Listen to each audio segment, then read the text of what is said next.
Welcome back to Kurban English.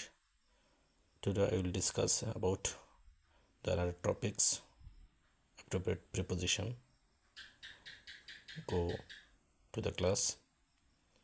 Devoted to, অনুরক্ত, differed from, পার্থক্য করা, differ with, ভিন্নমত পোষণ করা, displeased with at, অসন্তুষ্ট, divide into, অংশে বিভক্ত হওয়া, divide between, দুইয়ের মধ্যে ভাগ, divide এবং, দুইয়ের অধিকের মধ্যে ভাগ, ডাল অফ, বোধ, শক্তিহীন, ডাল অ্যাট, কাঁচা বা অদক্ষ, ডিউইলিন, বাস করা, ডিউল আপন, আলোচনা করা, ইংগেস্ট, বাগদত্তা, ইংগেস্ট ইন, নিমগ্ন, এসকেপ ফ্রম, রেহে বা নিষ্কৃতি, এক্সপার্ট অ্যাট, দক্ষ, এক্সপার্ট ইন মানে দক্ষ, এক্সকিউজ ফ্রম মানে ক্ষমা করা, এক্সকিউজ ফর কৈফিয়ত, ফেইথ ইন বিশ্বাস, ফেইথ উইথ বিশ্বস্ততা, ফেয়ার অফ অভয়, ফেয়ার ফর ভয় করা, ফায়ার অ্যাট গুলি করা, ফায়ার অফন মানেও গুলি করা, ফিট ফর যোগ্য, ফ্রি ফ্রম মুক্ত,